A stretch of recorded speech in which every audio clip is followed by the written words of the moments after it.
मैं एक training conduct करा रहा हूँ, आप लोग कांटेक्ट कर सकते हैं। इंडिया पोस्ट एक ऐसी कोरियर सर्विस है जिसके थ्रू आप सेलर बन सकते हैं अमेज़न पे ईज़िली और अपने प्रोडक्ट कस्टमर्स को डिलीवर करा सकते हैं। अब बात ये आती है कि हम अमेज़न पे सेलर बनने हैं, तो हमें अमेज़न फैसिलिटी क्यों नहीं दे रहा है? अमेज़न में एक ऑप्शन है ईज़ी शिप और सेल्फ शिप का। ईज़ी शिप का मतलब ये हुआ कि अमेज़न की कोरियर फैसिलिटी आपके शहर में, आप पैकेट रेडी करिए, अमेज़न की कोरियर आएगी, पिकअप लेके आपके वेयरहाउस से चली जाएगी और कस्टमर्स को डिलीवर करा देगी। लेकिन अमेज़न के पास एक दूसरी फैसिलिटी भी है कि कोई गाँव से सेलर बनना चाहते हैं, छोटे शहर से सेलर बनना चाहते हैं, तो उनके पैकेट वो अपने कोरियर के साथ शिप कर सकते हैं। उनके शहर में ईज़ी शिप नहीं है, अमेज़न पिकअप फैसिलिटी नहीं दे रहा है, तो आप अपने पैकेट किसी भी प्रोफ़ेशनल के साथ शिप कर सकते हैं। तो हर जगह शहर में प्रोफ़ेशनल कोरियर भी नहीं है। मान लीजिए आपके यहाँ ब्लू डार्ट, फेडेक्स ये कोरियर भी नहीं है।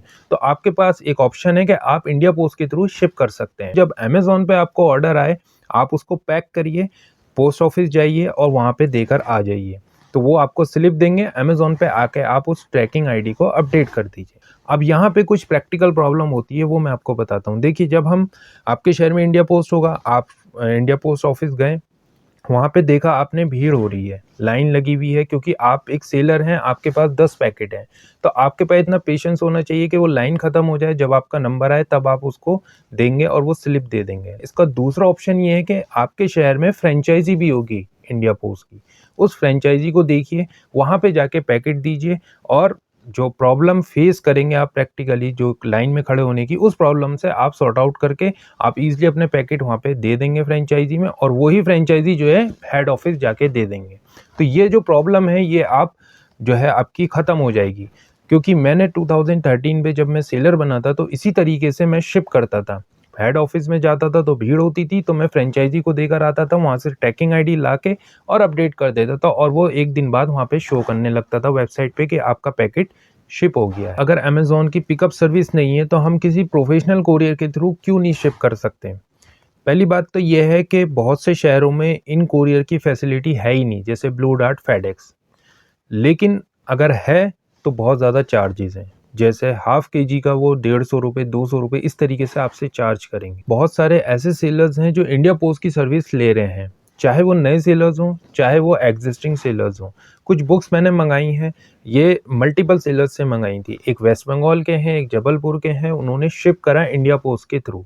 तो अब यहाँ पे क्या है कि यही बुक अगर वो प्रोफ़ेशनल कोरियर के थ्रू शिप करते हैं, तो यहाँ पे उन्हें ₹150-200 देने पड़ते हैं क्योंकि यहाँ पे वेट ज़्यादा है। लेकिन इसी बुक को जब उन्होंने इंडिया पोस्ट के थ्रू शिप करा, तो यहाँ पे इनका ₹50-60 में काम हो गया। अब बात ये आती है बहुत सारे सेलर्स के माइंड में कि हम इंडिया पोस्ट की सर्विस लेंगे तो इंडिया पोस्ट में बहुत सारी दिक्कत होती है। कई बार पैकेट डिलीवर्ड नहीं होता, कई बार वहाँ पे शो नहीं होता, ट्रैकिंग आईडी नहीं दिखती है, ऐसे इश्यूज़ होते हैं। देखिए, ये पिछले 10 साल पहले की बात है कि आपने पैकेट देकर आ गए, ट्रैकिंग 1-2 दिन बाद दिख रही है और डिलीवर्ड भी नहीं हो रहा है। तो ये जो प्रॉब्लम थी ये मैंने भी फेस करी है, लेकिन आज के टाइम पे इतना स्मूथ हो गया है, जिस तरीके से प्रोफेशनल कोरियर ट्रैकिंग आईडी को अपडेट करते हैं, स्कैन करते हैं और स्टेटस अपडेट होता है उनकी वेबसाइट पे, जैसे ब्लू डार्ट, फेडेक्स के, हाँ आपका पैकेट डिलीवर्ड हो गया, इस पर्टिकुलर पर्सन को डिलीवर्ड हुआ है। इसी तरीके से इंडिया पोस्ट में भी जब आप पैकेट जाएंगे देने, तो आपका पैकेट स्कैन होगा, स्कैन होने के बाद वेबसाइट पे अपडेट हो जाएगा और जब वो पैकेट पोस्टमैन डिलीवर्ड कराएंगे तो वहाँ पे शो होगा कि इस पोस्टमैन ने इस पर्टिकुलर बंदे को, यानी कि इसको कस्टमर को डिलीवर्ड कराया है, स्टेटस भी अपडेट हो जाएगा। तो जो ट्रैकिंग का सिस्टम था वो कंप्लीटली चेंज हो चुका है। देखिए, कई बार क्या होता है प्रोफेशनल कोरियर्स के भी साथ होता है कि आपने पैकेट डिलीवरी के लिए दिया बट पैकेट खो गया या नहीं मिला या डिलीवर्ड नहीं हुआ, तो आप प्रोफेशनल कोरियर पे कंप्लेन करते हैं, तो वो आपका कंप्लेन का रिवर्ट करते हैं। इसी तरीके से इंडिया पोस्ट में भी कंप्लेन का ऑप्शन है। अगर आपका पैकेट डिलीवर्ड नहीं हुआ या पैकेट डिलीवरी नहीं दिखा रहा है बट डिलीवर्ड हो गया है, स्टेटस अपडेट नहीं हुआ है, तो आप वहाँ पे कंप्लेन रेज कर सकते हैं। कंप्लेन रेज करिए और विद इन 7 डेज़ आपको उसका सॉल्यूशन मिलेगा। आपको वहाँ पे लेटर भी आएगा कि आपने जो शिप करा है वो पार्सल डिलीवर्ड हो गया है, इस पर्टिकुलर मेंबर को, इसका नाम ये है, सब कुछ वहाँ पे शो होगा। साथ में आपके पास यहाँ पे जो है वेबसाइट पे भी अपडेट हो जाता है। तो ये प्रॉब्लम का सॉल्यूशन हो आ गया है। तो आप इस चीज़ से बेफ़िक्र रहिए कि आपका पैकेट डिलीवर्ड होगा और शो नहीं होगा। तो ये 100% यहाँ पे आपका पैकेट डिलीवर्ड होता है या जो भी स्टेटस होता है वो आपको दिखेगा।